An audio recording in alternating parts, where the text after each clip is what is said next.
kita nakaintagal. Hindi ko maisip paano mo nagawa. Hindi ka ba nangihinayang? Wala na bang halaga? Paulit-ulit na tanong, walang sagot. Ako na lang ang magsasabi. Tatanggapin ko na lang na hindi na tulad dati.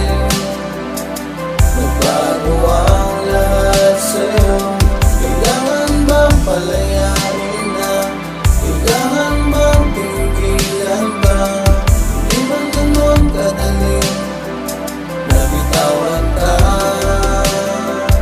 Pero tama na, dahil ay pinagtagpo lang ating dalawang puso na talagang hindi dinadanan ng siyang nagbagot ng buod. Tiniis ang bawat sakit, tiniis ang bawat kirot. Wala nang paglalagyan, kaya naman wala nang dahilan para manatili pa sa'yo. Sa ganda ang pagmamahal na binigay sa'yo.